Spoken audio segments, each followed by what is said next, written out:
Primero que nada, bienvenidos a todos y todas al primer taller del Datatón 2022. Les quiero contar que por parte del club estamos súper motivados, le pusimos muchísima energía, así que nada, esperamos que ustedes estén igual de manijas que nosotros. Las empresas y los colaboradores se pusieron a 10 y están presentes en todo el evento. Y bueno, esto va a ser grabado, así que después les vamos a pasar a todos los inscriptos y los que no estuvieron, y por cualquier consulta que surja después. Sin más que decir, arrancamos con el primer taller de Storytelling. Los dejo con Francisco y Agustín. Gracias, Guada, por la presentación.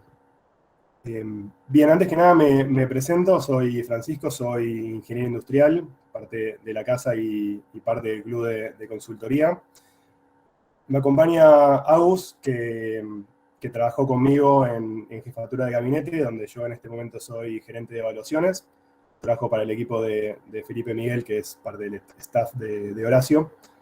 Y parte de nuestro trabajo, o gran parte de nuestro trabajo, es hacer presentaciones sobre cómo definir políticas públicas, proyectos, a partir de presentaciones estilo consultoría. Y hemos aprendido a lo largo del tiempo mucho sobre esta temática de cómo generar un impacto a partir de presentaciones, incluyendo storytelling, porque todo lo que hacemos tiene que ver con análisis de datos y con aportar a la evidencia con toma de decisiones, aportar a la toma de decisiones con evidencia. Ahí, por las dudas, creo que hace ruido cada vez que se suma alguien, se pueden sacar como organizador para que no esté sonando. Excelente.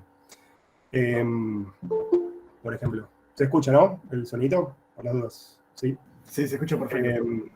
Bien. Entonces, me acompaña Agus. Agus trabajó en mi equipo, fue PM del equipo de políticas públicas basadas en evidencias, el equipo de la subsede de datos de gobierno de la ciudad, y ahora está a punto de emigrar a Estados Unidos con una beca para hacer un doctorado con la Fulbright. Así que es consultor político, fue profesor de la UBA también, así que es otro experto en la temática. Sin mucho más preámbulo, arrancamos con cuál es la agenda. Vamos a ver, y queremos que se lleven más o menos unas 6 cosas muy importantes. La primera es un poco de introducción al concepto de storytelling, qué lo compone, por qué es importante y cómo lo usamos en el día a día para tomar decisiones. Vamos a entrar un poco en lo que es la narrativa, que es una de las etapas o de las partes del storytelling, pero el gran foco de esta presentación está en cómo visualizar los datos para poder tomar mejores decisiones. Es un poco el gran foco. Vamos a ver un poco qué tipos de gráficos hay, buenas y malas prácticas, ejemplos de la vida real con un Twitter de las malas prácticas, que es algo que armamos con Agus, que por cierto es influencer también en las redes, por si lo quieren seguir. Me está subiendo mucho el precio igual, debo decir. O sea, ya me voy a avergonzar. Me pongo colorado. Y bueno, un poco de práctica con ejercicios muy concretos que se lleven a ustedes para poder aplicarlo en el día a día. ¿Sí? Perfecto. ¿Qué es storytelling? Es el arte de comunicar usando visualizaciones. ¿Y por qué esto es importante y por qué se usa mucho en el día a día? Nosotros, como civilización, nacimos y crecimos contándonos historias. Es mucho más probable que nos recuerde un concepto o seamos más influenciados a tomar decisiones si lo cuentan a través de una narrativa que simplemente una exposición de gráficos sin ningún tipo de hilo conductor. Y por eso está mucho en boga y se usa un montón este concepto de mezclar lo que es la narrativa, lo que es la visualización y lo que son los datos, que es lo que está atrás, que permite que sea posible para poder impulsar un cambio. Todo lo que vamos a hacer ahora y todo lo que vamos a hacer en general tiene como objetivo crear una acción en el otro, que pueden ser decisiones, puede ser informado, hay un montón de opciones y lo vamos a ver ahora. Y vamos a ver un poco de lo que es narrativa, cuál es nuestro objetivo, qué mensaje queremos lanzar como etapa número 1, cuál es la audiencia, cuál es el grado de conocimiento que tiene sobre la materia, vamos a ver un poco eso también.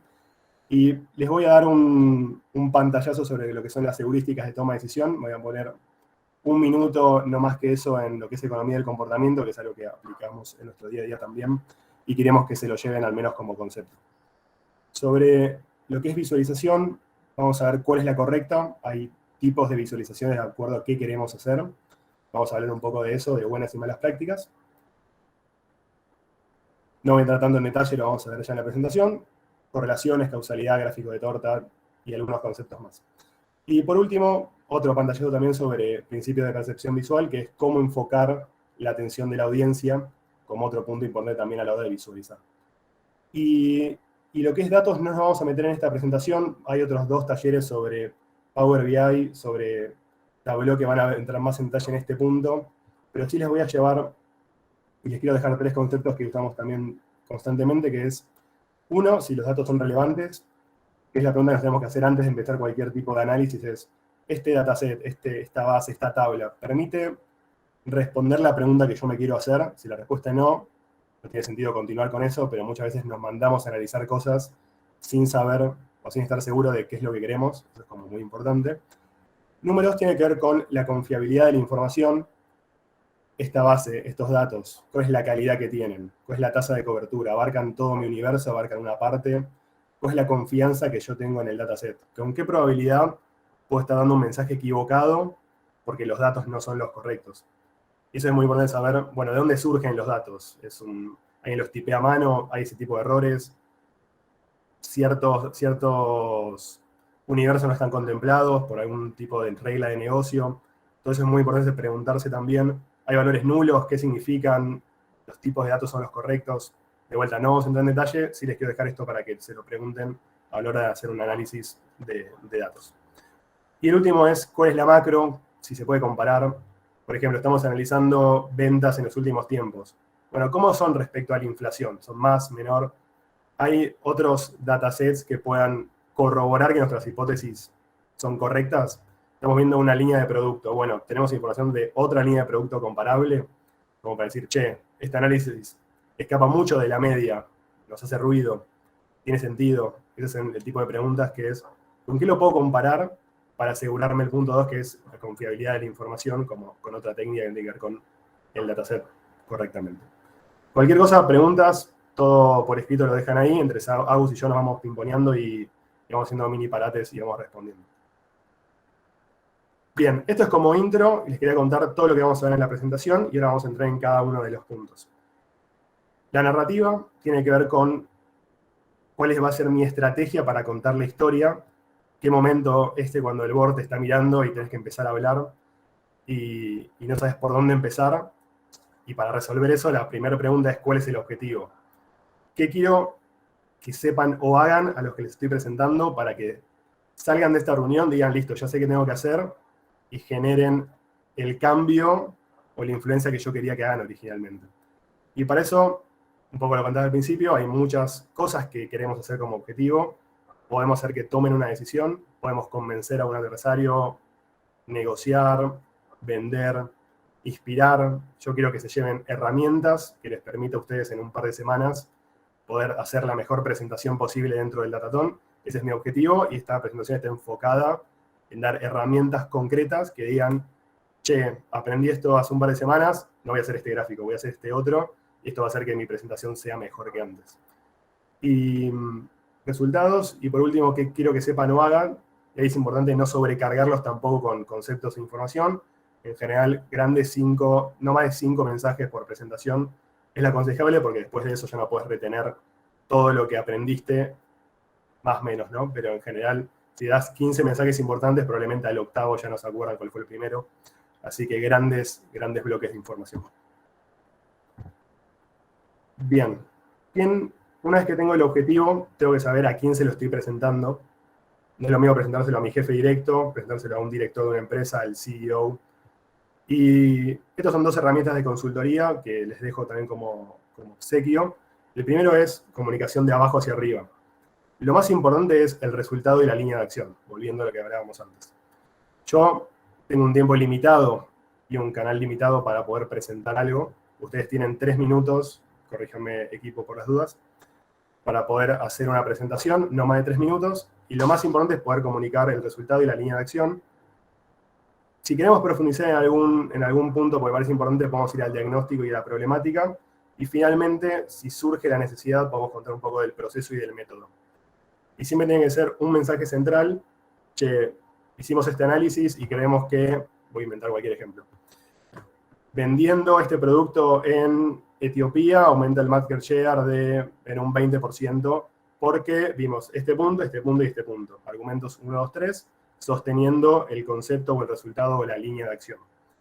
Si ustedes se ponen a decir, no, al principio vimos estas dos variables que después no nos terminó dando nada significativo, así que buscamos esta otra, y después Juan dijo, no, che, chicos, me voy a dormir porque mañana tengo que estudiar para termo, y después no hicimos nada, y Juan no se conectó más porque tiene que rendir examen, y después cruzamos estas dos cosas y descubrimos esto. Para cuando llega el momento de decir, che, descubrimos esto, ya uno, la presentación terminó, dos, el que le está presentando está más preocupado como cómo le fue a Juan en el examen que lo que estuviste descubriendo, y el mensaje es poco eficaz. Entonces, línea de acción, resultado, argumentos, y si quieren presentar algo con más detalle, pueden hablar un poco del diagnóstico o de las problemáticas que tuvieron para poder llegar a ese resultado. Y eso tiene que ver con la confiabilidad de los datos, supuestos, etc.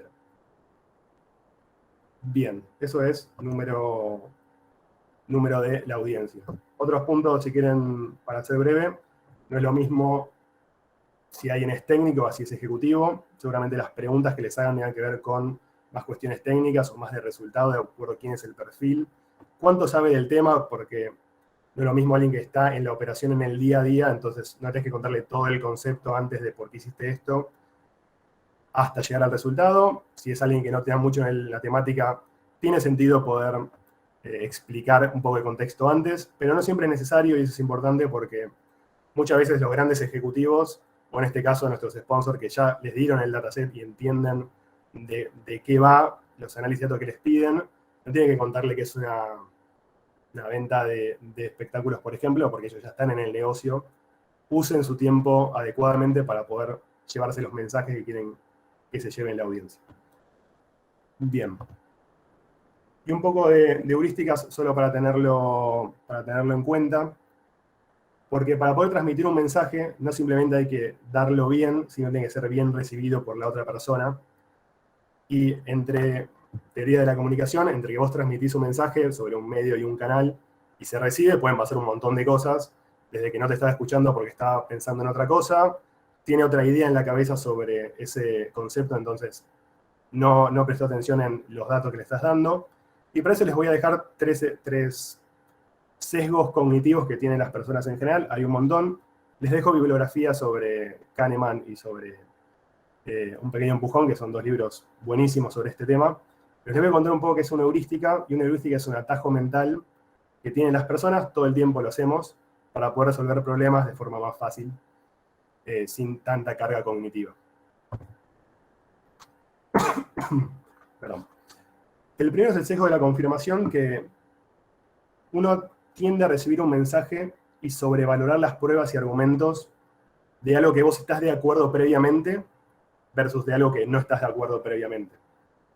Por ejemplo, yo le estoy presentando a un gerente que reducir el stock del almacén de un negocio cualquiera es muy bueno y va a optimizar los beneficios, por ejemplo. Si ese gerente previamente ya creía que era algo bueno, probablemente diga, sí, este tiene razón. Miren todos estos datos que conforman mi teoría previa.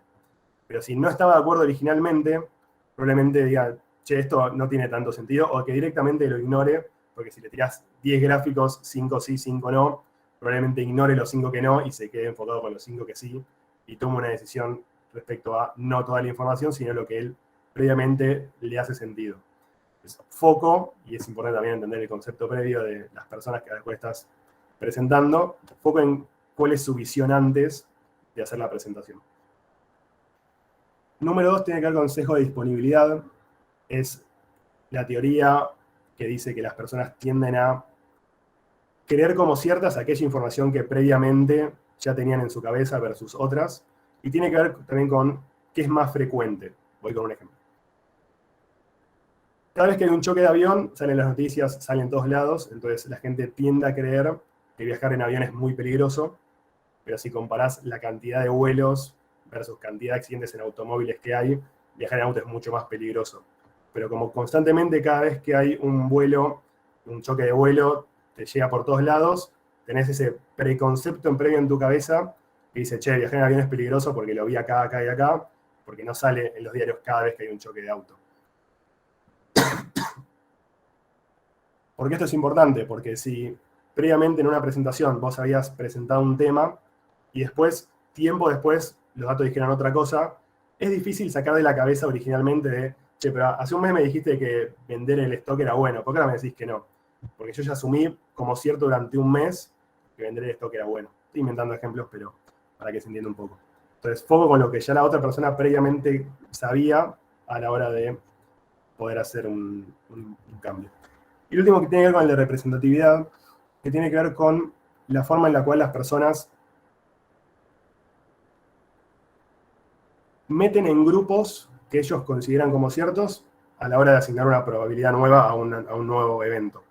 Por ejemplo, las personas creen que si sos un estudiante de ingeniería o te encantan los ordenadores, sos metódico y te encanta, por ejemplo, la temática del IT, pero si vos me decís, un estudiante cualquiera, ¿qué es más probable? Que sea de ingeniería o de humanidades y le encanten los ordenadores, uno tiende a creer que si le encantan los ordenadores, entonces estudia ingeniería, pero si contás la cantidad de estudiantes en el universo, hay mucho más que estudian humanidades que estudian ingeniería, entonces las probabilidades en realidad son sucesos independientes y uno tiende a creer cosas que en realidad no lo son. Fui rápido porque este no es el foco de la presentación, quería dejarles un par de conceptos para que los vean también, pero el gran foco de esta presentación es la parte de visualización, que es un poco lo que va a contar Agus ahora. Bueno, se escucha bien ahí, ¿no? Buenísimo. Perfecto. Bueno, entonces arrancamos con la parte de visualización. Nada, vamos a repasar como algunos principales conceptos y discusiones en torno a cómo visualizar la información de manera efectiva. Y vamos a arrancar repasando una breve historia de lo que es la visualización de datos y cómo comenzó. O sea, cuáles fueron los primeros ejemplos que tenemos históricos de cómo visualizar la información de manera efectiva. El primer ejemplo que vamos a ver es el mapa de Jon Snow, que no es este Jon Snow, este es el Jon Snow de Game of Thrones, pero casualmente este señor del que vamos a hablar se llama igual y es un caballero inglés del 1800, que es como uno de los padres de la medicina moderna y que además es el inventor de lo que se conoce como el primer gráfico, la primera visualización de información parecida a cómo nosotros hoy tendemos a visualizar la información. Y la historia de este señor ocurre en Londres en el año 1854, en el medio de una epidemia de cólera, en la cual había, digamos, un montón de muertes y no se sabía cuál era la causa de la enfermedad, o sea, no se sabía por qué la gente se enfermaba y se moría. Y la innovación que se le ocurrió a este médico fue cambiar la manera de ver la información y ver cómo estaba registrada esa información. Entonces él tomó planillas en las que se registraba dónde vivía la gente y, o sea, digamos, se registraba la gente que se moría, cuál era su domicilio, y en vez de verlo como una planilla, como si hoy viéramos un Excel, él veía un papel donde estaba todo eso anotado, decidió dibujar un mapita del barrio de Soho, del distrito de Soho de Londres, y graficar como puntitos los lugares en donde toda esa gente se había muerto. Y de repente vio que había como un foco central en torno al cual la mayoría de las muertes se concentraban cerca de donde había una fuente de agua, es decir, una toma de agua donde los domicilios que estaban cerca de esa fuente iban a proveerse agua para tomar y para hacer, digamos, su vida cotidiana. Y en torno a las demás fuentes que había en esa zona, no había una concentración de muertes como si él veía en torno a esa. Entonces, ¿qué hizo Jon Snow? Le sugirió a las autoridades que clausuraran esa fuente de agua, que la gente que vivía por esa zona fuese a buscar agua a otro lado, y a partir de solamente esa innovación, e incluso sin tener toda la información completa, que era que el cólera se transmitía a partir de la contaminación del agua y todo lo que ya sabemos hoy, él logró detener en gran medida la epidemia y salvar un montón de vidas de personas que probablemente, si hubiesen seguido consumiendo agua de ahí, se hubiesen muerto también. Así que la primera conclusión que tenemos la primera lección que nos llevamos de esta historia es que las buenas visualizaciones, los buenos gráficos pueden salvar vidas, y así es como se originó de alguna manera el arte de la visualización de información. El otro gráfico histórico muy conocido que vamos a ver es el mapa de Minard. Minard era un matemático ingeniero francés que decidió estudiar, entre las muchas cosas que estudió, la campaña de Napoleón a Moscú, que ocurrió creo que en 1812, o sea, bastante antes de la época en la que él lo estaba estudiando. Pero una de las discusiones de la época era por qué la campaña de Napoleón a Moscú había fracasado de la manera que fracasó. Napoleón, digamos, llevó un ejército y volvió con una mínima parte del ejército que había llevado. Entonces, lo que se le ocurrió a Mignard fue mostrarlo de una manera más innovadora que como generalmente se hablaba de estos temas, que era por escrito, escribiendo artículos. Y lo que él se le ocurrió fue armar este gráfico en el cual básicamente hay como dos grandes líneas que atraviesan el plano. Una es una línea de color como cremita, beige, y la otra es una línea negra. La línea beige es el recorrido de ida, digamos, del ejército de Napoleón hacia Moscú, y la línea negra es el recorrido de vuelta desde Moscú. Y lo que Mignard hizo en su momento fue plantear que el grosor de la línea es básicamente la cantidad de soldados que había en cada momento. Y esa información él la cruzó con dos cosas. La primera es ese gráfico que está en la parte de abajo, que es la temperatura en grados que había en los distintos lugares por donde el ejército iba pasando. Y ahí la principal conclusión que él sacó de graficar la información de esta manera fue que la pérdida más grande de tropas había ocurrido en los momentos en que la temperatura era más baja, y cuando la temperatura había sido más alta, ese efecto, digamos, de perder soldados disminuía.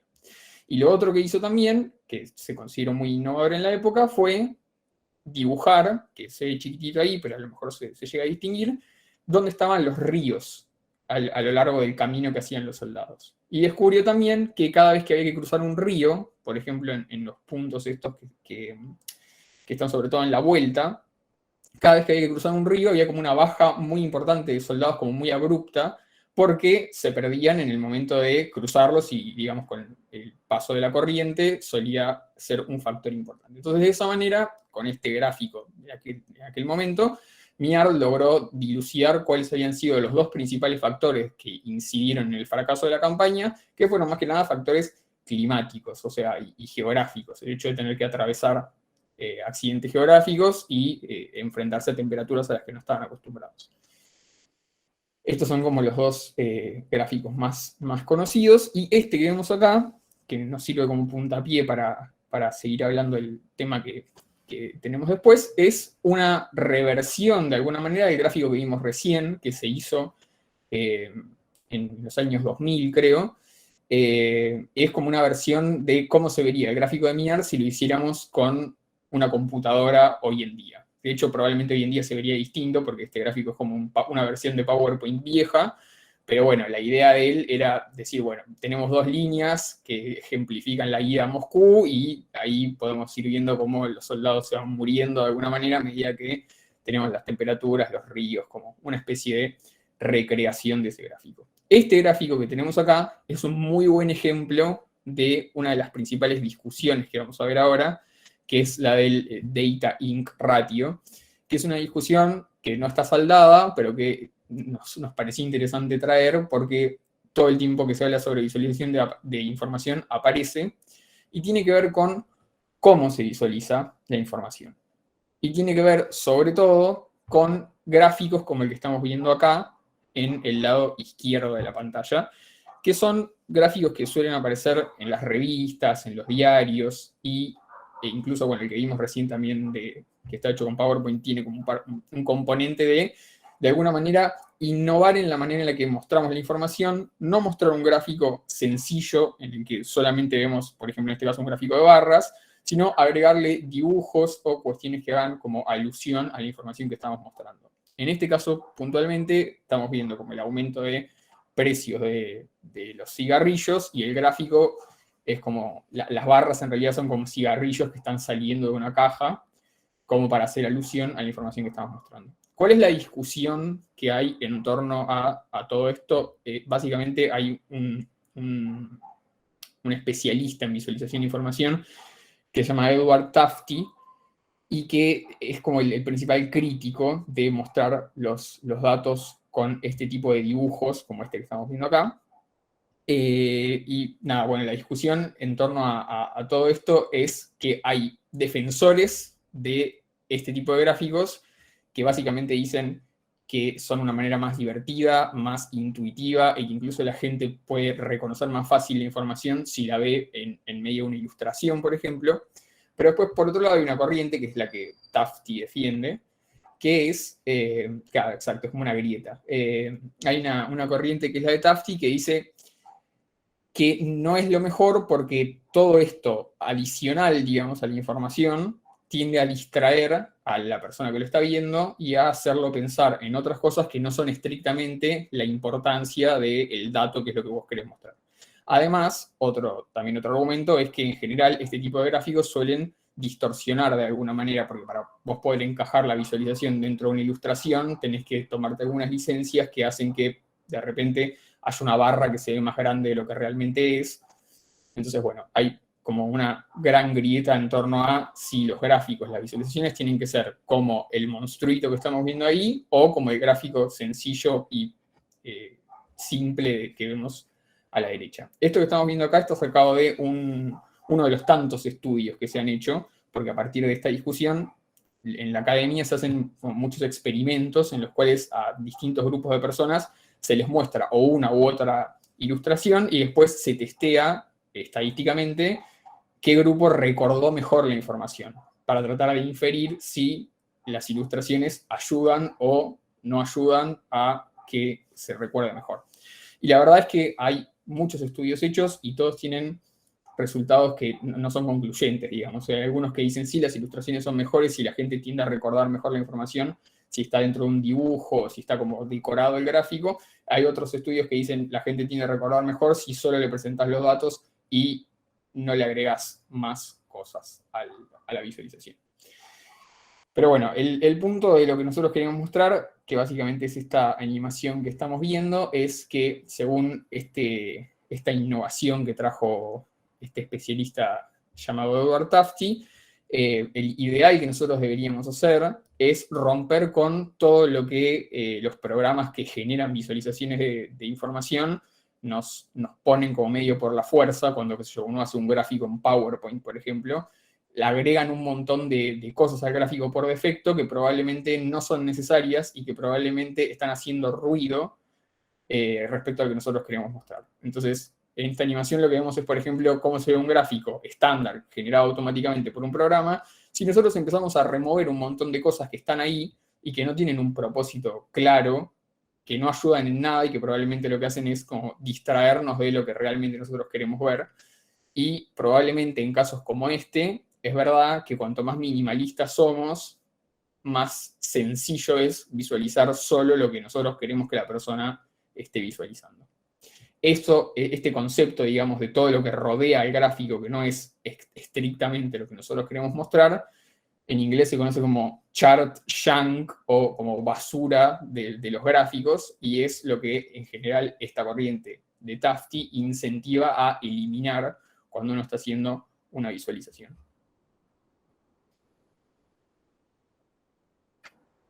Perfecto. Cualquier pregunta o comentario por el grupo lo vamos leyendo. Bien, importante sobre lo anterior, usar bien los colores, usar las etiquetas solo si es necesario. Y un montón de cosas que vamos a ver a continuación. Bien, ya sabemos cuál es el objetivo, ya sabemos qué cosas tienen que ir y qué no, cómo imaginarnos la visualización. Ahora la gran pregunta es, yo ya sé que quiero mostrar, la pregunta es cómo. Y para eso hay un montón de tipos de visualizaciones, diría que se crean constantemente, pero la gran mayoría, y esto no es exhaustivo y probablemente no esté todo, pero en general se componen por básicamente 4 tipologías de visualizaciones.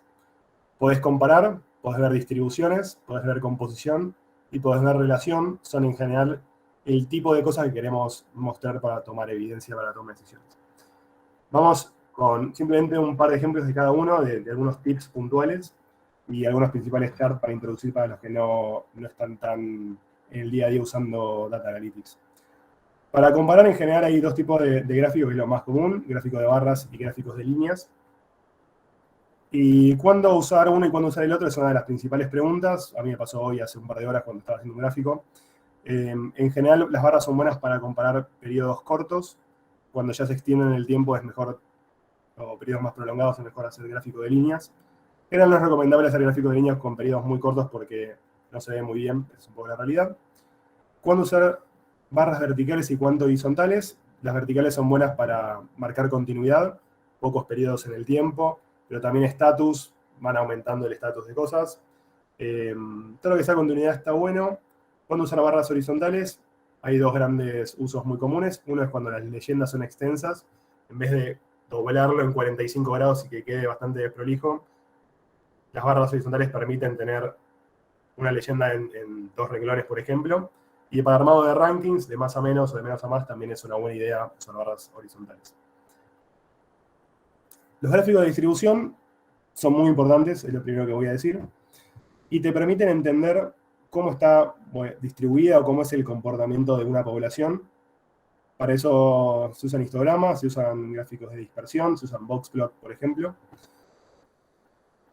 Está bueno para usarlos. En general no se usan tanto para la presentación final, sí está muy bueno para hacer entendimiento del universo previo al análisis exploratorio, digo, como algún uso en particular. Lo vamos a detener un poco en lo que es composición, que es otra de las cosas súper usadas. Tenemos gráficos de torta, de anillo, barras apiladas, que suman 100% o no. Y los gráficos de cascada, que son uno de los favoritos de lo que es, todo lo que es consultoría, lo van a ver constantemente. Y me quiero detener un poco en gráficos de torta y un poco en gráficos de anillo. Y en general cuando comparás con barras, vos medís distancias, medís cuál es más alto o cuál es más ancho que otro. Cuando medís gráfico de torta, lo que haces es calcular áreas, en realidad, y los ojos humanos no son buenos para asignarle valor cuantitativo a espacios bidimensionales.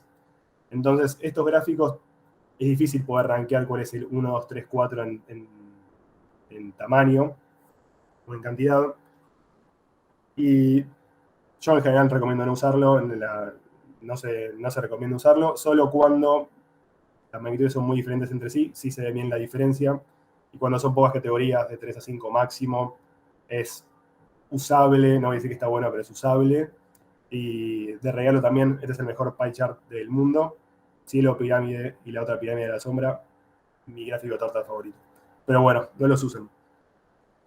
¿Por qué no los usen? Porque en general los gráficos de barras solucionan gran parte de estos problemas. Entonces, ¿para qué enfrascarse en eso que está ahí al costado, que encima hay que meterle colores, hay que hacer un montón de cosas para que se puedan entender bien? Cuando por otro lado, un gráfico de horizontal muy simple, horizontal, vertical, lo que sea, en general tiende a resolver el problema mucho más fácil.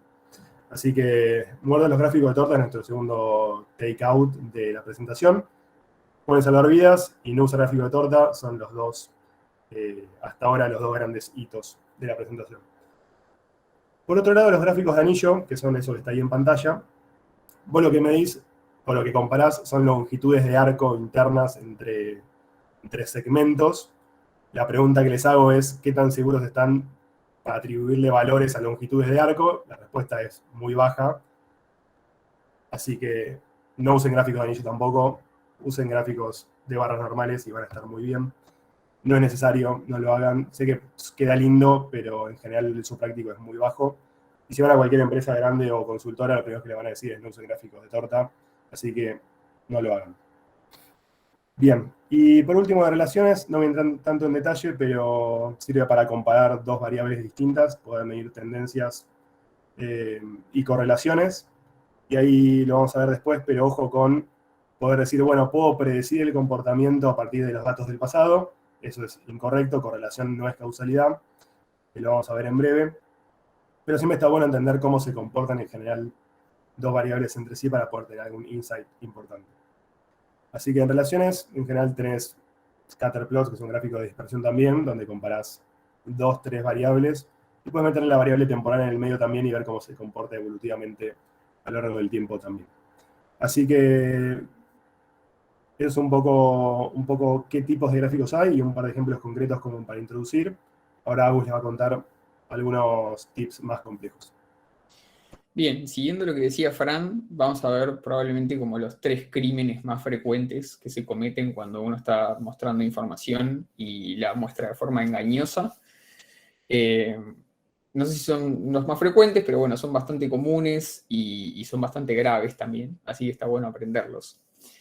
La primera es una sumatoria de crímenes. Primero porque tenemos un gráfico de torta, que ya como se habrán dado cuenta muchos no nos gustan, pero además es un gráfico en 3D. En general los gráficos en 3D suelen ser engañosos, por esto que contaba Fran, de que ya de por sí el ojo humano no está preparado para ver información bidimensional.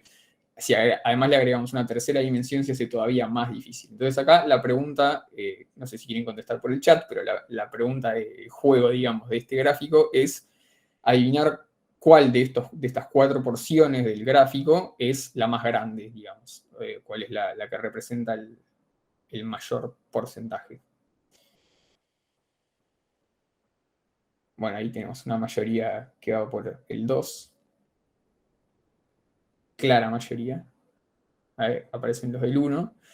Bueno, los que pusieron 1 son los ganadores, y como verán, el hecho de que el gráfico esté inclinado en 3 dimensiones y que el segmento 2 esté más cerca digamos, de nuestra perspectiva y el 1, que es el más grande, esté más inclinado, nos hace verlo como más chiquito.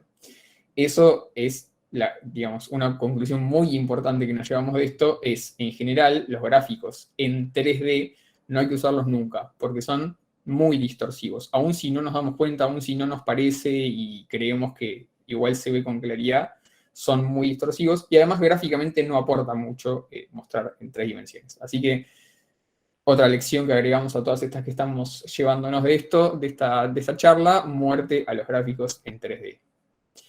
Y además, si recordamos lo que Fran estaba contando recién, este gráfico en 3D tan confuso, tranquilamente lo podríamos haber mostrado como un gráfico en 2 dimensiones de barras y haber mostrado esta misma información de manera mucho más clara, mucho más efectiva y menos confusa. Así que retomamos acá el muerte de los gráficos de torta y más aún si son además en 3 dimensiones. Segunda cuestión que vamos a ver acá respecto a engaños a la hora de mostrar información, tiene que ver con los ejes, sobre todo cuando hacemos gráficos de barras o de columnas. El punto acá, esto suele generar mucha discusión, es dónde arranca el eje de la información que estamos mostrando. Y muchas veces, en muchos lugares, se suelen mostrar gráficos como el primero que estamos viendo ahí, que son gráficos que arrancan, en este caso, por ejemplo, el eje vertical, en 20% y termina en 40%. Eso es como si nosotros hiciéramos un zoom en una parte del gráfico real, que es el que vemos a la derecha, pero si nosotros vemos el gráfico como está mostrado en el primero, en la izquierda, las diferencias parecen mucho más grandes a lo que realmente son. Entonces, esto no hay que hacerlo nunca. Nunca hay que iniciar el eje, digamos, la escala en la que nosotros estamos viendo la información en una medición que no sea donde se inician todas. Porque si no estamos distorsionando la comparación entre los elementos que estamos viendo.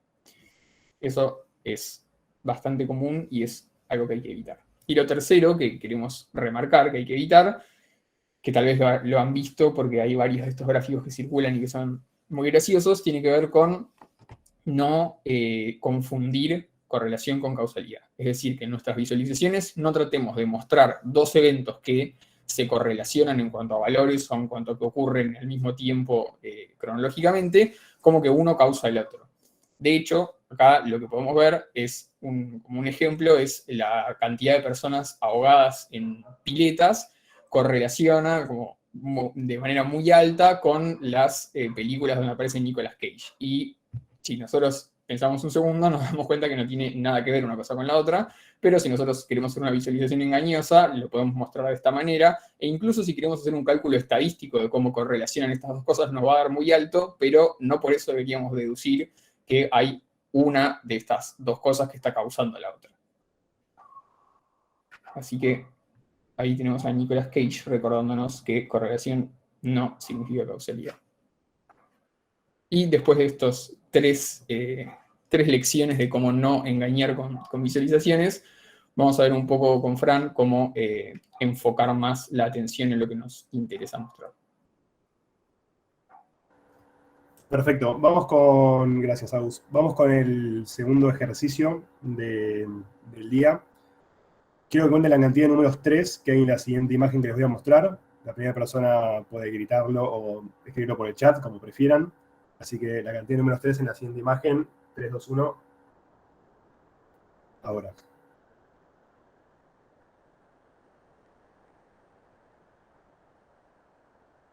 Seis. Che, qué rápidos que son. Muy bien. ¿Qué tan difícil fue llegar a ese resultado? Se tomaron un par de segundos, lo pensaron, pueden no estar tan conformes con el resultado o tener ciertas dudas. Y esto pasa todo el tiempo. Tenés un montón de visualizaciones en algún tablero y no sabés qué es lo importante o qué es lo que queremos mostrar. Capaz, si no les decía que lo que hay que ver es el número 3, podrían estar media hora viendo esto sin que les llame la atención. Pueden empezar a buscar relaciones que capaz que no tienen sentido. Y esto sucede así porque en general, si queremos que alguien vea algo, lo mejor es resaltarlo. Si les pregunto ahora cuántos números 3 hay en la pantalla, tardarían menos de un segundo en decir 6. Y eso pasa constantemente, y les voy a explicar por qué. Otro de los ejemplos es cuando no sé qué hay que ver. En el caso anterior le dije que había que ver un número en particular. En este caso, no sé qué ver. Lo que hace tu cerebro es empezar a escanear de izquierda a derecha y en diagonal, en forma de Z, la visualización y empezar a intentar ver si hay algo que le llama la atención. Si le pregunto qué le llama la atención, a mí me llama la atención el globo negro, probablemente a usted le llame la atención otra cosa. Entonces no queda del todo claro qué es lo que yo quiero ver en la visualización. En general la gente dice el negro porque es lo primero que te detenés, porque hiciste un escaneo completo en menos de un segundo, y dijiste no hay nada llamativo, vuelvo a hacerlo y me quedo con alguno que esté arriba a la izquierda, por lo que tendés a ver con más prioridad. Pero en general no hay nada claro, y eso pasa constantemente con un montón de tableros de control gigantes, donde hay un montón de cosas para ver, y esto lo veo constantemente. Hago un tablero gigante, se lo doy a otra persona, y la gente nunca lo usa. ¿Y por qué no lo usa? Porque tiene tanta información que no sé qué ver, qué es lo importante. Es el 2 millones, no hay ningún color que me ayude. Veo 10 colores distintos en la visualización. ¿Qué está en rojo? ¿Cuál es la alerta? Y esto, ahora a la hora de presentarlo, más si va a ser un video, como es el formato de ahora, si presentan algo así, la gente probablemente ni los escuche y se ponga a ver y empezar a escanear todas las visualizaciones posibles y ver si encuentra algo en particular. Así que lo que les recomiendo es, si quieren mostrar algo en particular, resáltenlo. Che, lo que me interesa de ver es esto, esto y esto. Y si no hay nada de todo lo anterior que sea útil / relevante, no lo muestren. O sea, no hace falta mostrar todo lo que hicieron para poder explicar por qué el resultado es el resultado. Usen solo lo que da valor dentro de una presentación. Vos lo contamos al principio. ¿Cuál es el objetivo? Primero el resultado y la línea de acción. Después todo el resto de los análisis o del proceso que hicieron.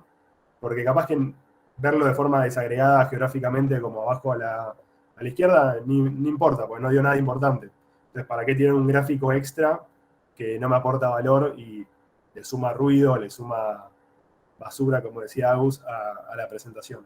Así que yo en general recomiendo menos gráficos. Esto está bueno para hacer un exploratorio y empezar a pinchar. Lo vamos a ver en la presentación y en el taller de Power BI y de Tableau. Está bueno poder ir cruzando variables y ver qué da, pero una vez que tenés los insights y tenés las conclusiones, borrás todo lo que no aporte valor y generás algo más limpio que sea más fácil de seguir. Esto está enmarcado dentro de una presentación de un video que tienen que hacer. Si es que hace un tablero de control, probablemente esto sea más o menos útil a lo largo del tiempo, entonces tiene sentido mantenerlo. Pero bueno, enfóquense en cuál es el objetivo. Perdón. Bien, de esto, simplemente el takeout es llamen la atención con lo que quieran mostrar y apalánquense con colores, resaltar y todo lo que permita que se vea con más claridad que quieren mostrar. Bien, esta es mi parte favorita. Acá el influencer doctor Agustín Benetti armó un Twitter que ya parece los dos igual. Acordate que es como un hilo colaborativo. Es un hilo colaborativo. Yo no tengo Twitter, así que no sé bien cómo funciona, así que no me sigan, lo pueden seguir a Agus. Pero la idea es mostrar cosas que fuimos recolectando de la vida real, de cosas que salieron en la tele, de cosas que salieron en los diarios, más las prácticas sobre visualización de datos, porque esto que les mostramos capaz parece muy obvio, pero la gente lo hace igual, entonces un poco es remarcar con qué no hay que hacer y después al final vamos a ver qué hay que hacer. Está todo enfocado en visualizaciones que vimos durante la pandemia, porque durante la pandemia hubo como un boom de gráficos en la tele, digamos, había todo el tiempo gráficos de todo tipo sobre el tema del COVID, y bueno, nada, hicimos como un mix de las peores cosas que se vivieron durante la pandemia. Así que ahí iniciamos el hilo. Creo que el primero es tuyo, Fran. Yo arranco. Data Tank no es real, así que no lo sigan por las dudas. Habría que ver si existe el usuario, nunca lo chequeamos. Sí, lo inventé yo cuando lo hice, pero bueno, podría patentarlo, ¿no? Bueno, nada, primer ejemplo, hay un poco de todo, esto no tiene ningún tinte político ni nada, simplemente fuimos recolectando cosas. Algunas son de Argentina. Le vamos a pegar a todo el mundo, digamos. Le vamos a pegar a todo el mundo, sí. Así que bueno, nada, primero tenés un eje con dos variables, de las cuales obviamente la leyenda no tiene ningún tipo de relación con el otro. Parece que 2000 es, no sé, un 20-30% que 157.000. Ojo con hacer eso. Los gráficos de doble eje existen y se usan solo cuando las variables son distintas. En este caso es la misma variable que es la cantidad de casos, o no sé qué era esto. Así que sí, como la cantidad de casos. Bien. Sí. Bueno, también es una presentación de casos. Este era me acuerdo, de los pasajeros que llegaban, digamos, contagiados de otros países, y supuestamente la escala acá era que ante el color, digamos, cuanto más oscuro el rojo, más pasajeros había, pero eran todas burbujas de tamaños distintos, y entonces no se sabe por qué son tamaños, o sea, qué representa el tamaño de los círculos, si la cantidad de pasajeros es en color, digamos. No lo dice en ningún lado. No, marquen bien el significado de la visualización, es como el de campo. Otro es, también de la cuarentena, arman un gráfico donde el eje X empieza después del hito, que sería como el valor 0, entonces pusieron una flechita donde la cuarentena empezaba fuera del gráfico. Nada, medio cualquier cosa. No hagan esto, si el hito empieza en marzo en este caso, que arranque en marzo con 0 casos, no lo hagan después. Es como el siguiente.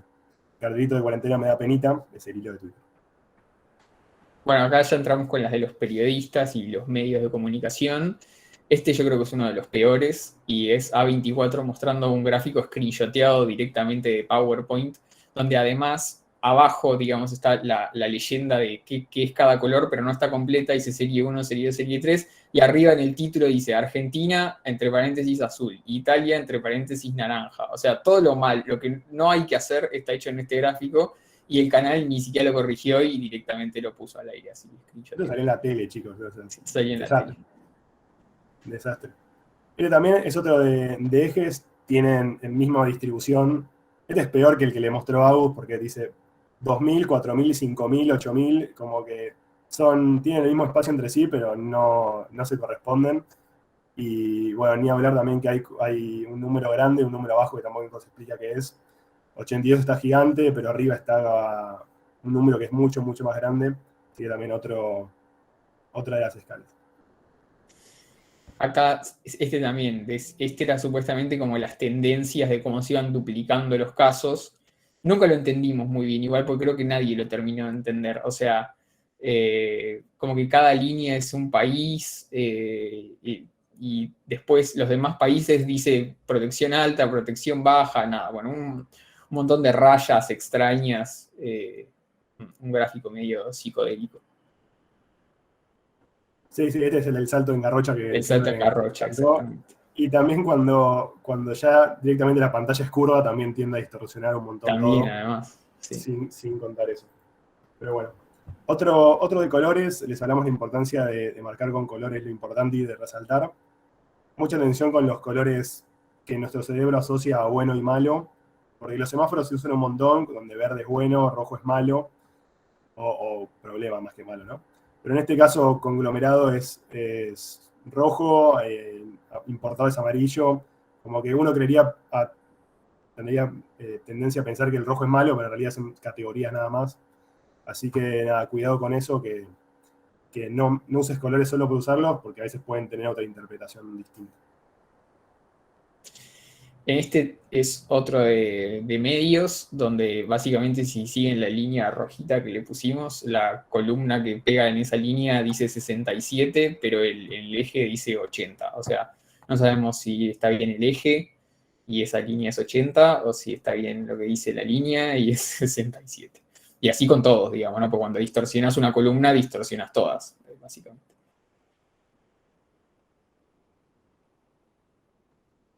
No sé si es el mismo, pero es uno de los que iban por el chat.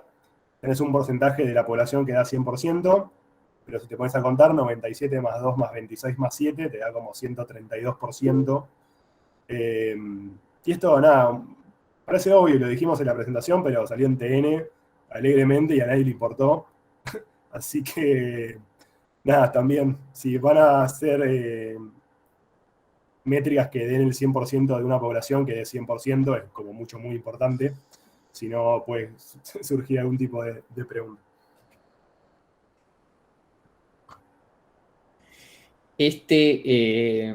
Bueno, básicamente compara cosas incomparables entre sí, porque compara provincias. Ya de por sí es como hay mucha discusión en torno a si la ciudad de Buenos Aires hay que compararla o no con provincias por tener una dinámica distinta, pero acá directamente hay barrios de la ciudad de Buenos Aires comparados con provincias enteras. Así que nada, esto también es muy importante como lección, siempre ver que las cosas que estamos comparando en una visualización sean comparables entre sí y haya la menor polémica posible en torno a eso. Sí, y le sumo también, al principio de todo hablábamos del contexto. Acá claramente hay que relativizar por la población de este Total. lugar para que tenga sentido.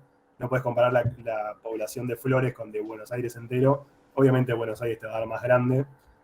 Esos son como otros trucos que usan malintencionadamente todos para poder influirte. Hay que estar atentos en eso también.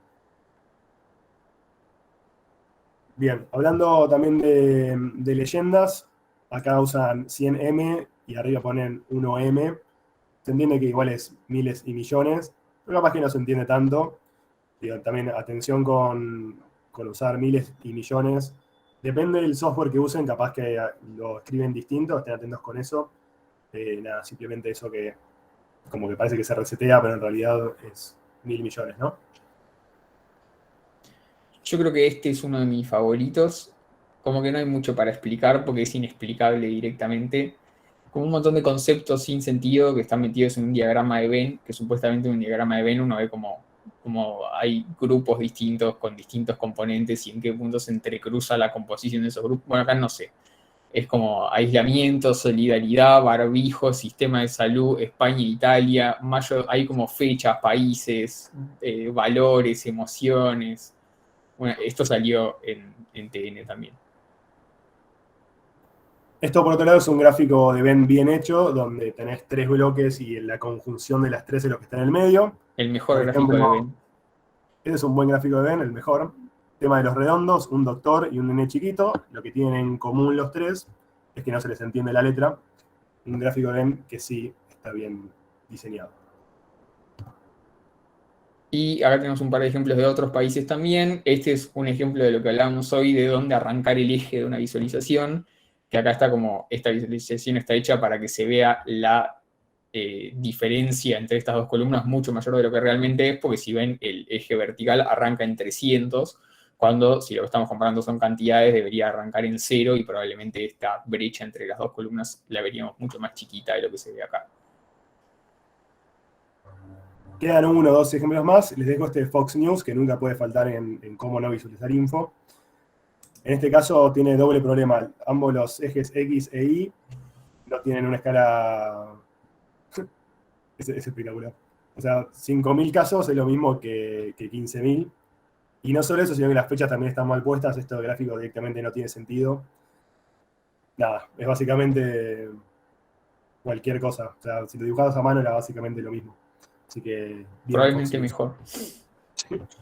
Este es un intento de diagrama de Venn o de grupos que, bueno, básicamente, como podrán ver, no se entiende nada. Esto es los síntomas, digamos, del COVID, en qué medida aparecen combinados, pero es la peor elección de una visualización. O sea, de acá no hay una conclusión que uno pueda sacar de decir, ah, bueno, esto sucede y esto no sucede. Creo que quedan uno más, uno o dos más. Este es como todo lo que no hay que hacer, que es del Data Inc. ratio que contaba Agus al principio. Nada, es inentendible directamente. Sí, puede ser, no le digan a los de Industrias 2. Pero bueno, nada, acá hay un montón por trabajar y poder sacarle un montón de ruido, de cosas que hay dando vueltas.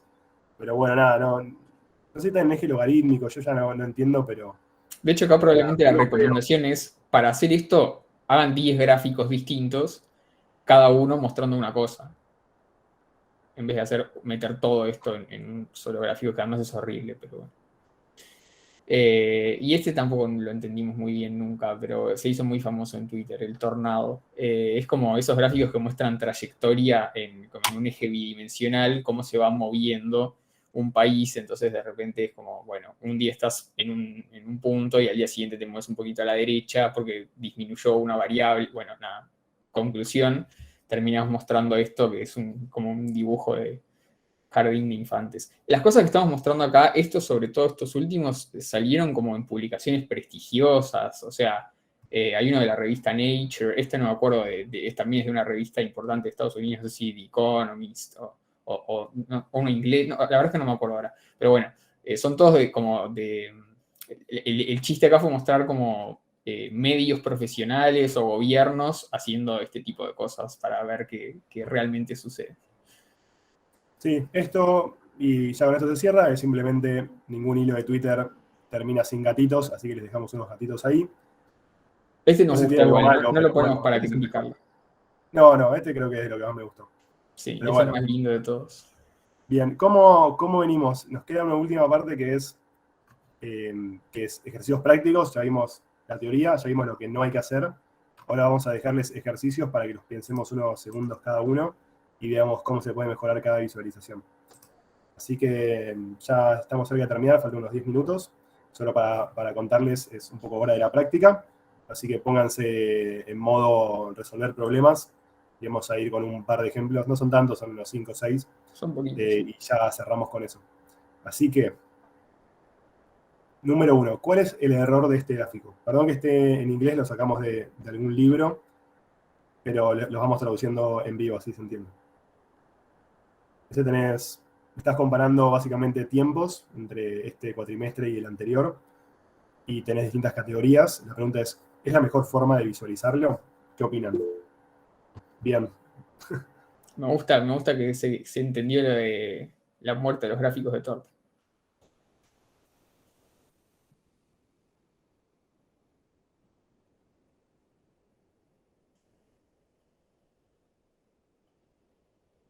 Sí, y lo que les vamos a decir de esto ya de entrada, no son gráficos perfectos salvo un solo punto que es lo que hay que ver.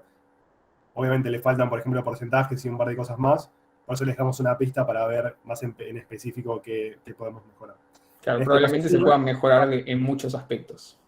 exacto. En este caso sí, exacto lo que decía Romina. Estás usando un gráfico de composición para querer comparar cosas. Si quieres hacer eso, usa un gráfico de comparación. Miren qué lindo y qué entendible cómo queda. Así que la respuesta es usar gráficos de barra en vez de torta. Bien, vamos con eso. Siguiente.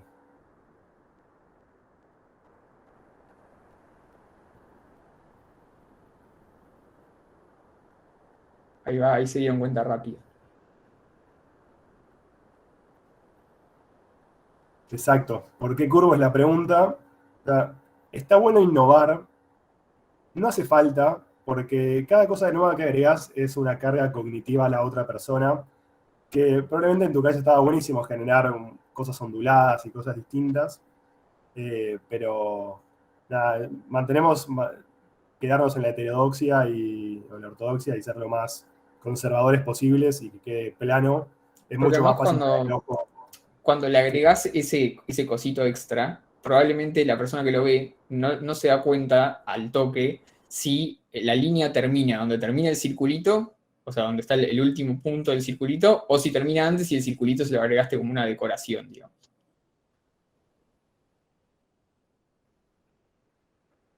Perfecto, vamos con este.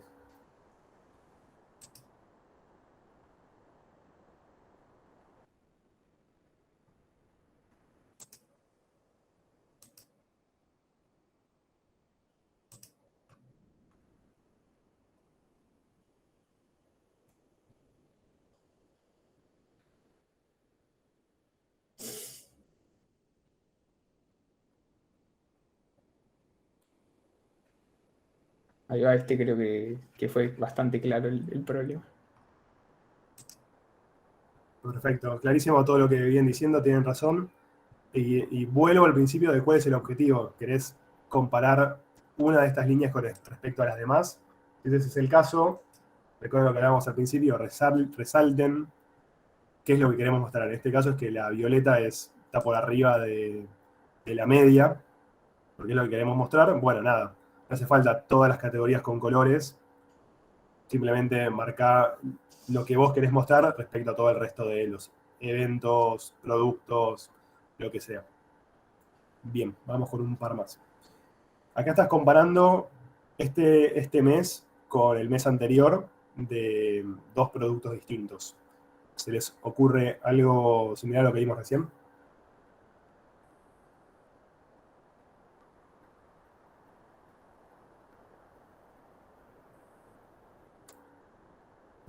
Barras puede ser, recuerden que acá están viendo muchos periodos, están siendo desde 2017 hasta, bueno, un mes en realidad, son 30 puntos. Así que sí, es verdad, es mejor hacerlo de líneas. Pero ahí se les damos la respuesta. Si quieren comparar dos productos distintos, no sé si es lo mejor, ¿no? Pero de mí, si querés hacerlo así, mantener el mismo color, los mismos productos. Ahí lo dijo Federico. Como que la Perfecto. regla para estas cosas siempre es, si vos estás mostrando, por ejemplo, en este caso productos, siempre conservás el mismo color, siempre que hables de ese producto. Si vas a mostrar más de un aspecto de ese producto, puedes innovar de otras maneras. En este caso lo que hicieron fue poner línea punteada y línea rellena, pero siempre los colores es importante que vos respetes. De hecho, también a lo largo de una presentación tal vez haces varios gráficos hablando de lo mismo. Siempre es importante que haya consistencia en una variable, mismo color. Sí, y esto viene más como pro tip. Elijan su paleta de colores de su vida, elijan unos lindos colores, tómense un rato de su vida cuando empiezan a hacer análisis de datos y digan, tengo 5 colores principales y los voy a mantener siempre. Googleen el código hexagesimal no es hexagesimal, no es el hex. No importa, el código del color, guárdenlo en una hoja de notas, usen siempre lo mismo, así no tienen que estar pensando en qué color usar siempre. Usen un color pastel que a mí me encanta, pero bueno, es a libre elección. Usen unos buenos colores de semáforos también, verde, amarillo, rojo, que no sea tan violento los colores también. Y usen un par de colores secundarios si quieren usar un par de colores más. También si tienen una empresa o una organización, usen los colores de la organización, pregúntenlo en algún lado que seguramente los tiene. Eso también son otros pro tips para ahorrar el tiempo de su trabajo.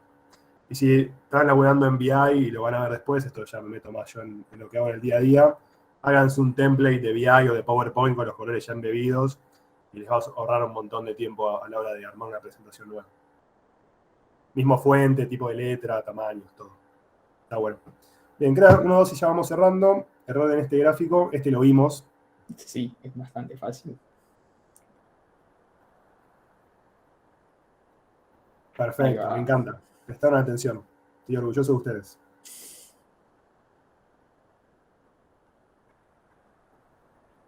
Excelente. Sí, este es el mismo que vimos. ¿Ven cómo cambia si no lo empezás en cero? Parece que es mucho más importante el cuarto cuatrimestre versus el resto, pero en realidad el incremento no fue tanto. Excelente. Creo que 1, 2 y ya cerramos. Vamos a ver. Este es el Este último. también lo dijimos. Sí, este lo habíamos dicho.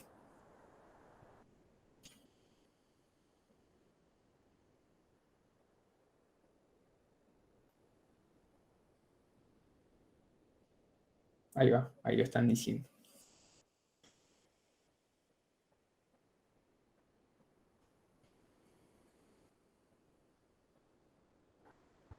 Excelente, exactamente, hacerlo horizontal. Miren qué lindo cómo queda sin tener que moverlo a 45 grados y que la gente tenga que girar su cabeza para entender cuál producto es. Ahí hay algo que también decían, sí, está bueno a veces ordenarlo de mayor a menor. Hay que ver si en general los productos tienen un orden específico, en este alfa, beta, gamma, delta, capaz que siempre se muestran así, pero si es un ranking sí se puede hacer también en forma horizontal. Depende de lo que quieras mostrar, ¿no? Si querés mostrar que el gamma es el más importante, puedes hacerlo en formato ranking también. Pero bueno, ahí volviendo a lo que decía Agus, si ya tienen otras presentaciones donde el orden es ese, respeten el orden de, en este caso, tipos de productos, ¿no?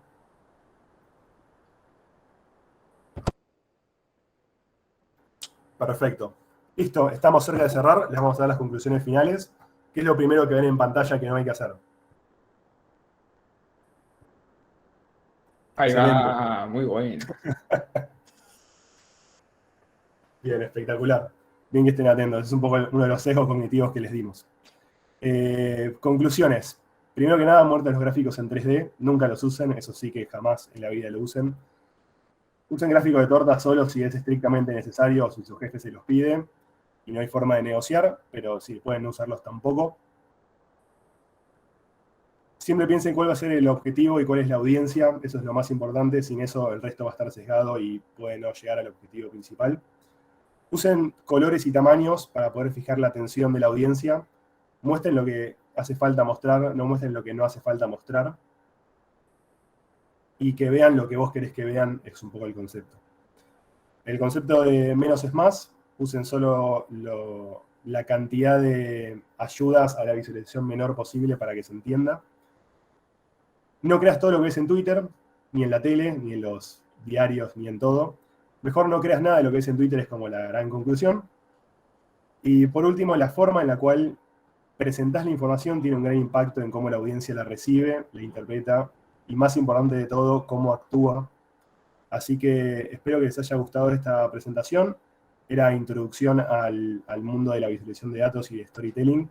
Espero que estos ejercicios les sirva para entender en el día a día dos cosas. Uno, cómo presentar mejor, y dos, cómo no ser engañados por toda la media y todos los que les muestran visualizaciones constantemente. Ustedes en gran parte son y van a ser ingenieros y van a estar viendo gráficos constantemente y en la medida que aumenten en su carrera profesional lo van a ver cada vez más y es muy fácil, y es muy importante siempre criticar de forma objetiva cómo está presentada la información para que no se sesguen a la hora de tomar decisiones. Así que cualquier duda para el chat, ahí lo vamos respondiendo si tienen algo puntual. Y si no, los dejo con Guada para hacer el cierre. Todo, ¿cómo fue? Encuesta de satisfacción, todo es bienvenido al chat, cosas para mejorar también. Todo feedback. Si Todo quieren mandar feedback. también gráficos desastrosos para enriquecer la Vamos a presentación, hacer también un son grupo de bienvenidos. WhatsApp con gráficos de torta, lo que quieran. Claro, ahí está. Como una secta y alguien había puesto algo así. Bueno, todos halagos.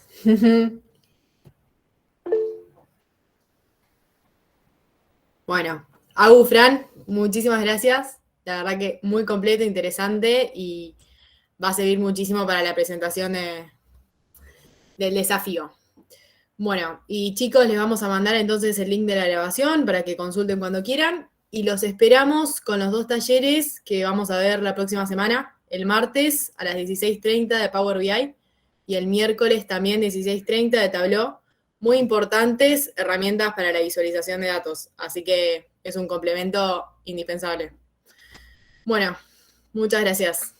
Nos vemos. Muchas gracias a todos. Gracias.